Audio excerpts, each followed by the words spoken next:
How are you feeling? I've been doing fine.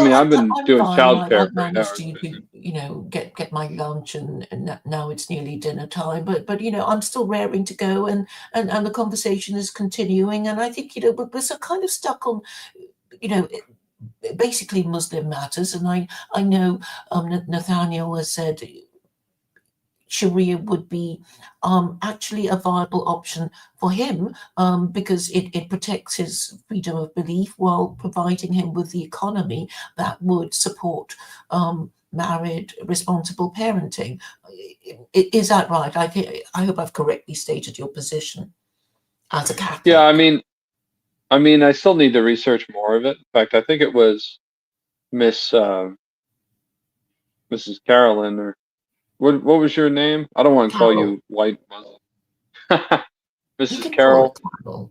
I call Okay, her you Carol. can call me Carol. That's okay. Yeah, I think your videos are the ones I have to watch, because you did like a reading through or something that Ms. Khaw had sent to me. So I need to understand it better. I mean, my you know my thoughts on it kind of come from an historical perspective, and just knowing how bad these current circumstances are, and also knowing that, like, the world is basically run, by media and by deception and that kind of thing, and illusion painted. And when you start going on the track of, I want conservative values, then you're fed into this pipeline of, it's also money, you know what I mean? And then pro Israel. And then you get a lot of people that are like, I'm fiscally conservative, but socially liberal, and that kind of thing. And so when you go down that pipeline towards morality, you get all these other things fed into it. And one of the things they really want to make sure that you hate, that is your enemy, is Muslims. That's just like that. It's definitely the enemy. And my upbringing as an Irishman, or I don't know, my dad just taught me to always kind of be skeptical of anyone I'm taught to really, really thoroughly hate for no particular reason. I mean, they give reasons, but they're not very clear. The fact that I don't know what Sharia law is, but I've heard a 1,000 arguments about why we should not have Sharia law, is kind of a sign that, they could have explained to me what it was in all those arguments, but they didn't. They talk about, like, 9/11 or terrorism, or genital mutilation, or Muhammad's personal history and that kind of stuff. They never tell you what people are actually advocating for. And I got a little bit from Hilaire Belloc, and I found that was the most useful thing. You know what I mean? Does that make sense? So that's the origin of my opinion on it. But I definitely have to research it more, because maybe it's the better option. I mean, historically speaking, like, I hope that the world will return to its Catholic roots, but maybe it has to go through an Islamic spell first. I know that the people who founded America, really did not like Islam from the beginning. In fact, when I became conservative and started, like, voting before 2016 for, like, conservative or Republican candidates, and then culminated Donald Trump, one of the things that conservative speakers kind of talked about a lot was the long history of warfare and enmity between America and the Arab world, and Muslims specifically. So I always found that interesting. What do you think of that? Well, it wasn't the Arab world; it was the Ottomans. There was animosity between Europe and the Ottomans were encroaching into Europe. And then that's why the Turks are terrible. Well, that Well, was the problem. What the Arabs were doing had virtually almost no effect on Europe. Yeah, Europe. Yeah, well, it was mostly like the Barbers and the, like, North Africans. It seemed like the American, like, there was the like Barber War with Morocco or something, like, earlier. Oh, yeah. You know what I'm talking about? Yeah. And so I don't know I think those people were like friendly with the Ottomans. But I don't It was know. And high of course seas piracy was a problem. yeah, it's just piracy. Yeah, piracy, Yeah, exactly. yeah. Mm-hmm. Yeah, I mean, and I take a lot of inspiration from the saints and how they dealt with the Muslims. I mean, like Saint Francis going to um, the Sultan and presenting himself basically for martyrdom. Saint Louis, all the ransomers selling themselves into slavery to free Christian slaves, that kind of thing. And I mean, when I read those stories, because a lot of my history basically comes from biography and from hagiography, um, the Muslims just seems very straightforward. Not particularly. It's like you're either Muslim or you're not. It's very simple. You know what I mean? And the reward is martyrdom if they're really serious. So, does that make sense?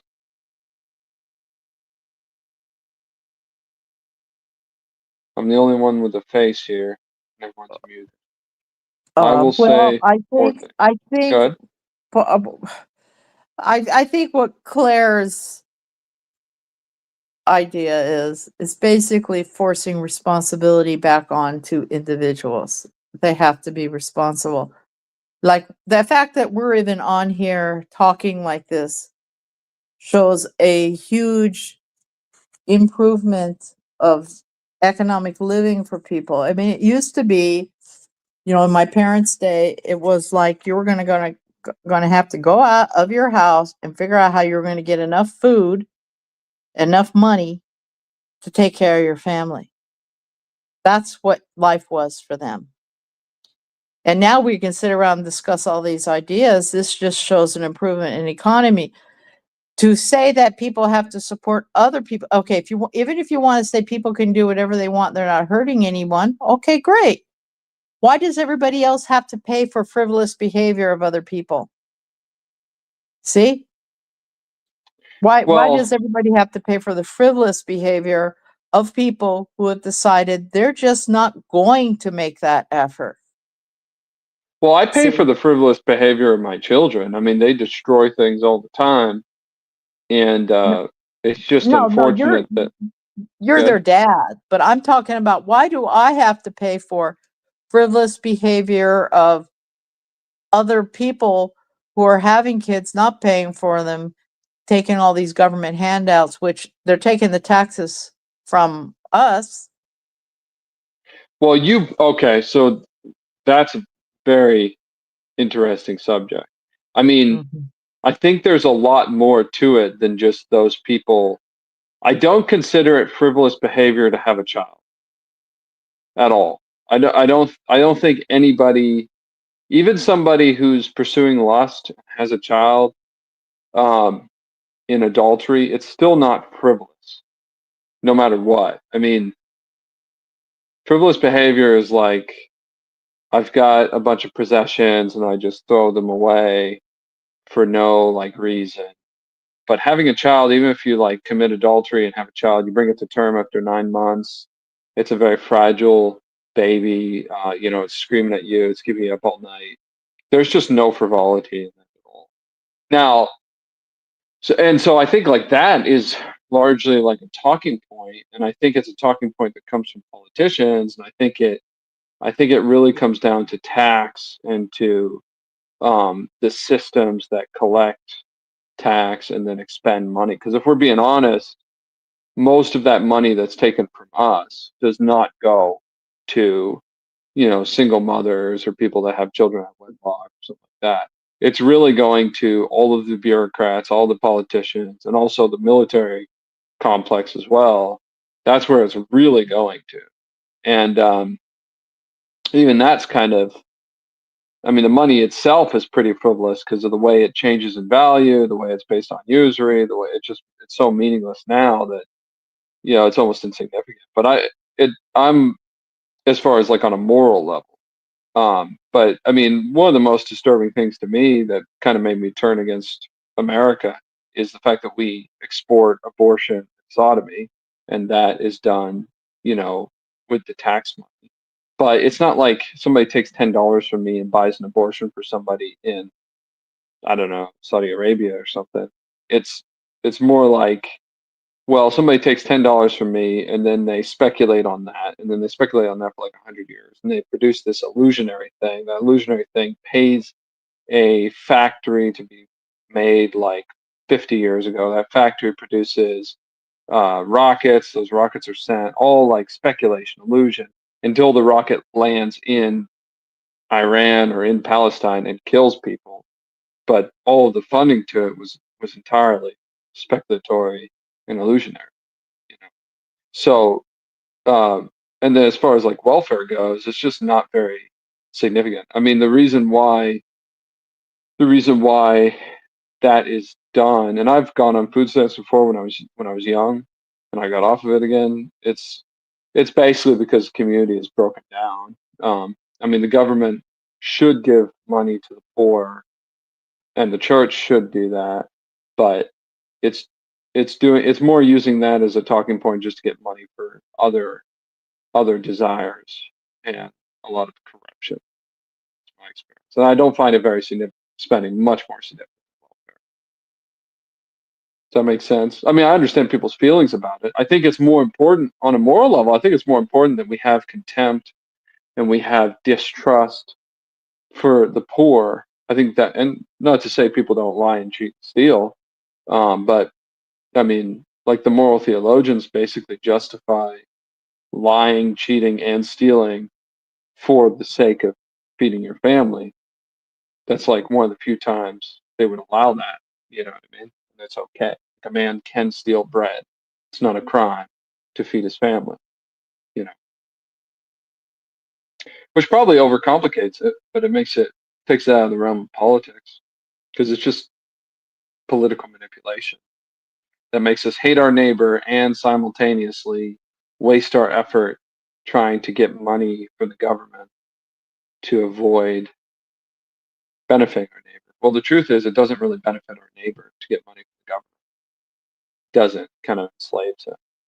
You can take advantage of it. I've done that, but you have to play a lot of games. Yeah, it kind of enslaves them as an individual and the society as a whole. But of course, there's an advantage to taking it. I mean, someone would have to be pretty stupid to not go get the freebie money if they can get it. I mean, no, I don't know. I mean, if they can get it, so because, like, for instance, I had a woman come and say, "Well, why don't you sign up for food stamps?" I said, "Well, first of all, I've never really struggled with food because I just know how to get food. I mean, I could shoot a bird, I can pick grass. The fact that I live in the countryside helps. Mm-hmm. I mean, preparing food is really the trouble, the time it takes to prepare food, not actually. Acquiring food is very, very easy. God's made the world in such a way that it produces a lot of food very easily. But I mean, I had somebody say, "Well, why don't you get on food stamps if you're poor?" And I said, "Well," so I said that first of all. I said, second of all, because I remember when I was on food stamps as a kid, and I had to check in like every month. I was embarrassed to go to the grocery store, and I didn't know what they were going to ask me to do to keep the food stamps. And now that I have children, I don't want my neighbors to think that I can't get groceries for my children and stuff like that. Like, I just know that there's a hidden cost to that that's not very trustworthy. And I'd much rather go to the church before I ever go to the government and get on their documents as somebody Mm-hmm. that can't have enough food for my children. I mean, that's very dangerous because the government loves to take children from their parents.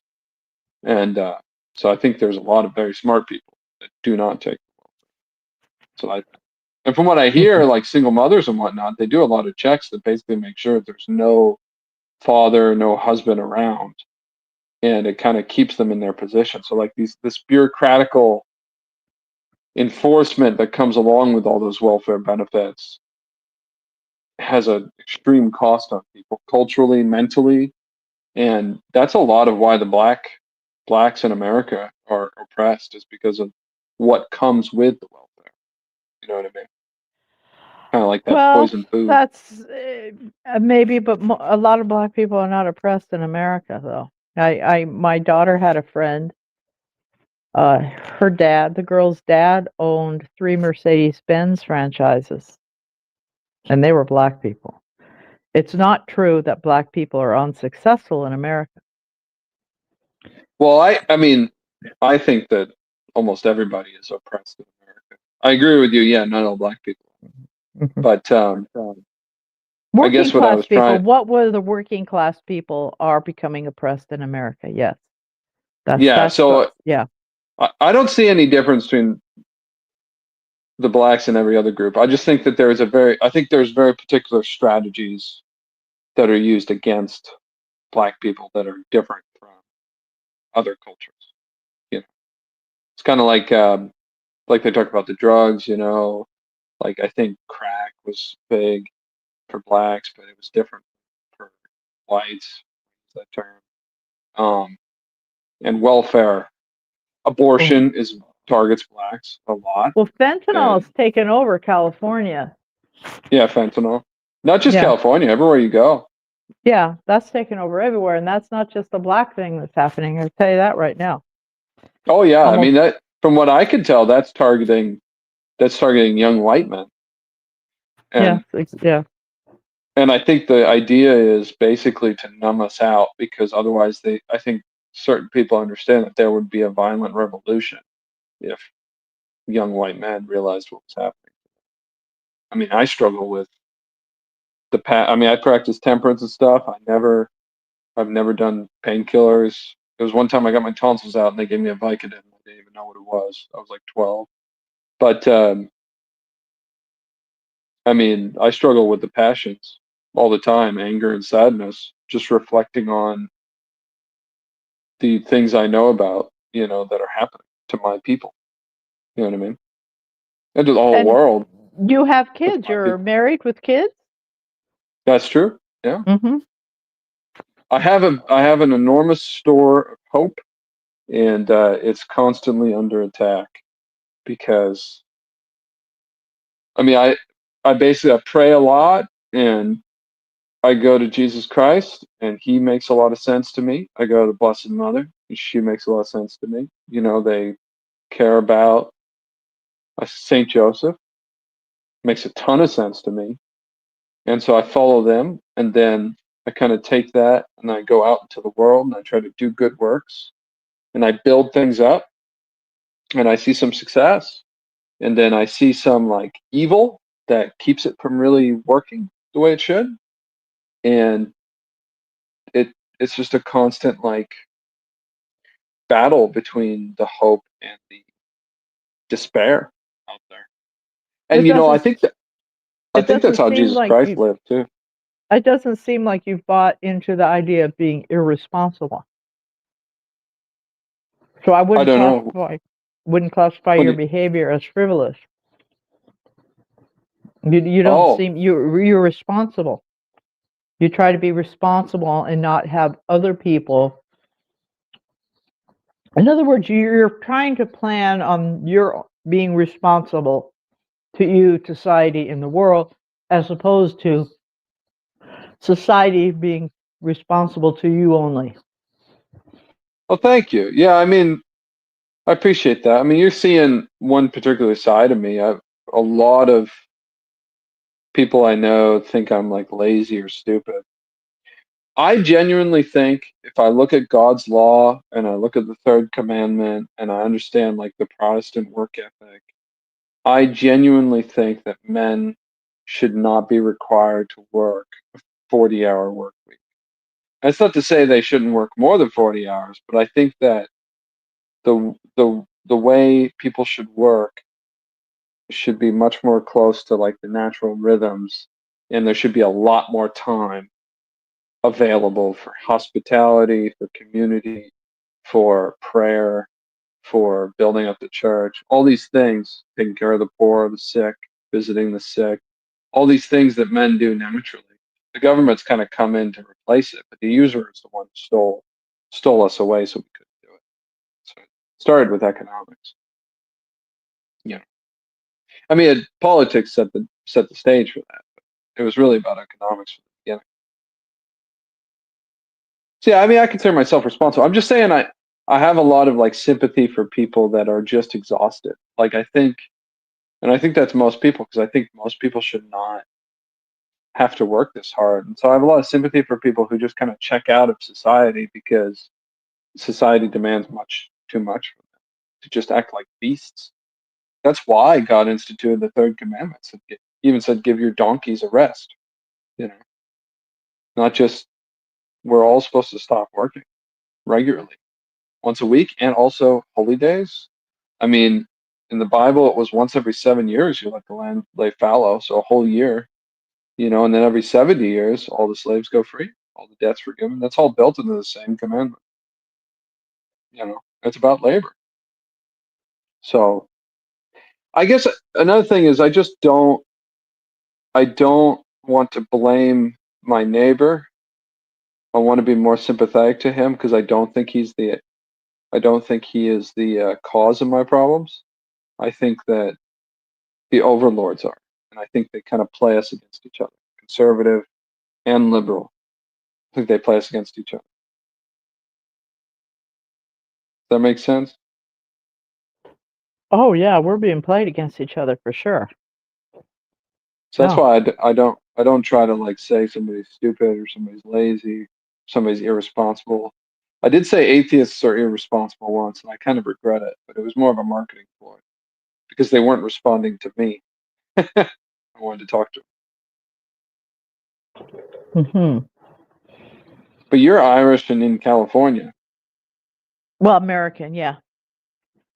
My mom's father was from Ireland, and he married a daughter of some Irish immigrants. Yeah. Wow. And then, so you grew up Catholic, or you didn't grow up Catholic? Yeah, I was Catholic as a kid. My dad was a Protestant, but I was Catholic as a kid. Yeah. That was back in the days when you had if you married a Catholic, you had to say you were going to bring the kid up Catholic. My You're dad supposed thought to it still was. do that. Well, yeah, but there was a time where you actually had to sign a promise with the church, or they wouldn't do the marriage. Interesting. Yeah, there was a case in there was a case in Ireland. I think they even made a movie out of it after Ireland's independence, right? Mm-hmm. And it was this town, and the Protestants and the Catholics started fighting. And what they started fighting over was this Catholic guy's wife. She was Protestant. They put their kid in a Protestant school instead of the Catholic one. And the I don't know if he's a priest or is a bishop, he in the town tried to force her to put the kid into the Catholic school because that was the agreement, that the kid would be brought up Catholic. And it turned into a huge fight, and this entire town was fighting. They started burning up each other's bar. The Catholic and the Protestants had different bars and stuff. They started burning up each other's bars, all this stuff. The woman took off to Scotland with the kid, and the husband went nuts trying to get his kid back. And Iman de la Vera talked to the Pope at the time and said, this is going to tear our country apart. We can't have this kind of fighting going on in our country. And then the Pope made him apologize. He made that, I don't remember if he's a bishop or a priest or whatever, but he had to apologize to them. And then that rule was dropped where they were having to sign these papers saying that, yes, we'll bring the kids had to be brought up Catholic. They dropped that because he said Protestants and Catholics, they are part of Ireland. We cannot have this kind of fighting going on in our country like this. But this town just blew up over this because the people, it was a small town, the old Irish villages, and they all knew each other, and that they'd been there for years and years, these Protestant Catholic community. And it was ugly. It got ugly, unbelievably ugly, the fighting and stuff. And then it was like, where are the kids? And he was going nuts. His wife had taken the kids, and went off to Scotland to get away from there. And she said it was our business how we bring up our kids, not the church, not the Protestants, not the Catholics. It was our decision where our kids were going to be educated at. And I don't know if this part is true, but after all of it was blown over, and he apologized, and that priest or whatever, I don't know if he's a priest or a bishop, but he had to eat his own socks there and apologize publicly, and the whole thing was resolved. I heard that they never put their kids in school anywhere again, but I don't know if that part's true of the story. I haven't actually read on this very much. That's interesting. Yeah, it was a huge fight. Huge fight that went on in that town. And was it called A Love Divided? I don't know. But it's a true story. I'd heard about this story. It was awful. The town just went crazy, fighting with each other. This village. And the Protestants, the Catholics had never fought there before. They had all been friends.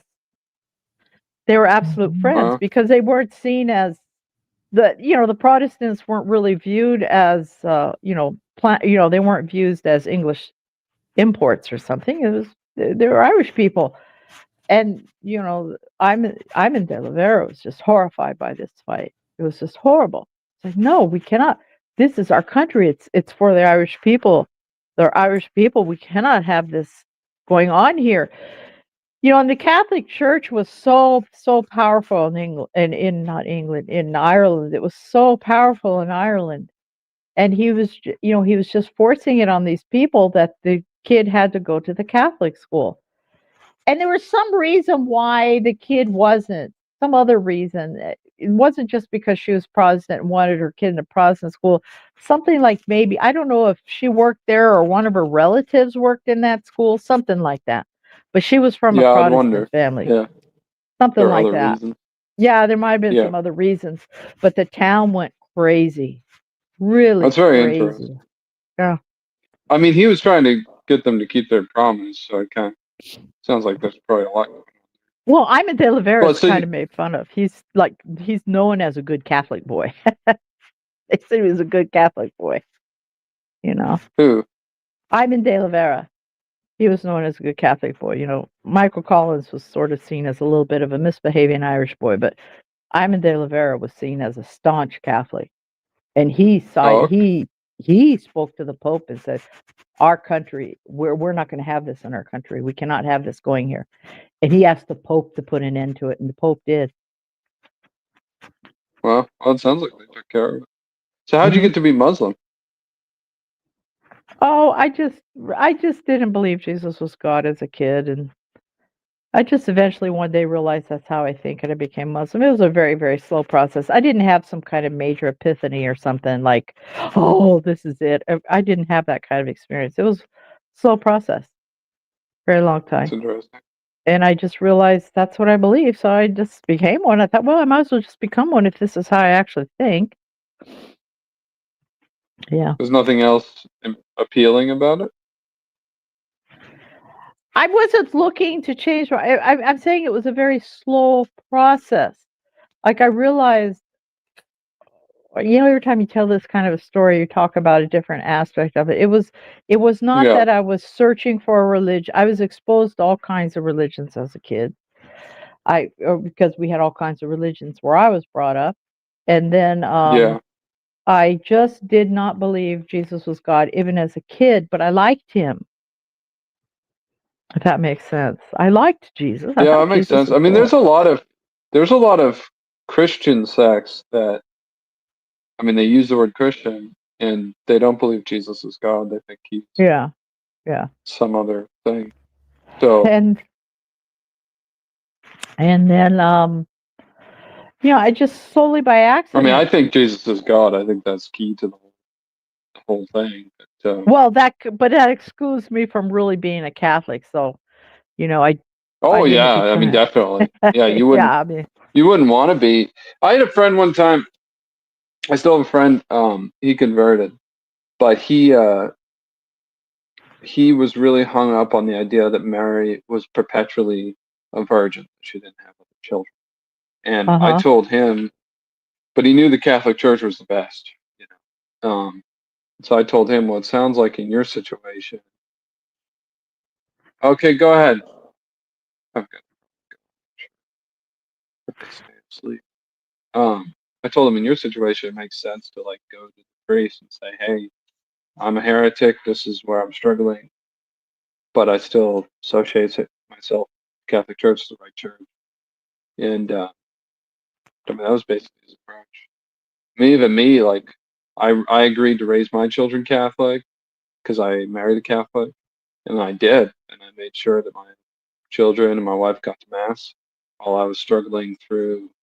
I did struggle with Jesus being God, um, from an atheist perspective and an agnostic perspective coming into Christianity and the Bible.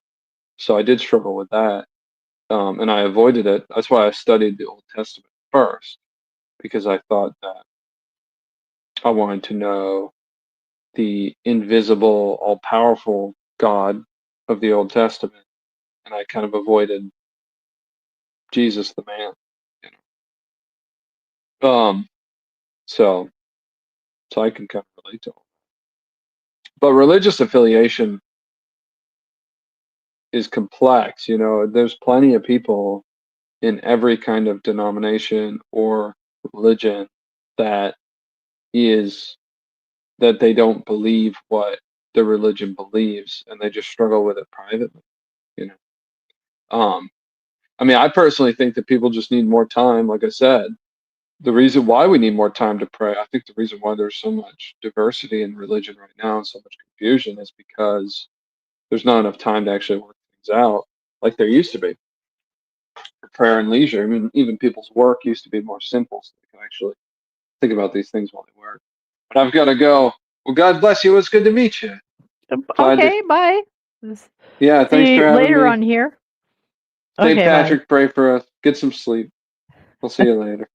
All right, bye. That trust and integrity are important, which is why I'd prefer to talk to you individually, and I'm happy to do that if you have the time to do that. But nobody has time and nobody has money because of usury, which is why I'm fighting usury with all my heart, with everybody I can find. And if you want to support me with your time, if you have any extra, please contact me individually. If you have to send me money to support me, that's fine. We'll find the least usurious way as possible, and you'll see a link. There are three ways that we can do this, or there are three ways that I'm working on right now. There's one bottom-up approach. I'm talking quickly for the people who don't have time. And that involves creating insular economies, which is what you will find out when you contact me individually with your extra time. That's the most important. I'm doing that locally and I'm doing that electronically, which is where you come in. The other two are top-down. So you can find a user, you can cause them to repent, you can tell them about Jesus Christ, and then he should fix everything. And so we won't suffer as much.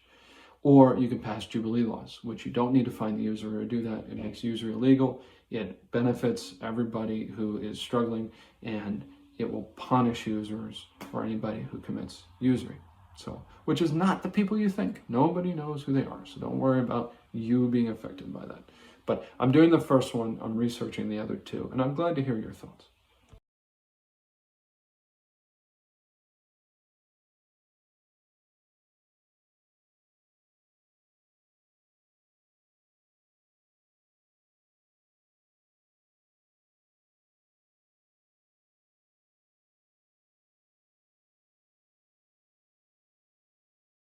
Edited by lil-lathoS.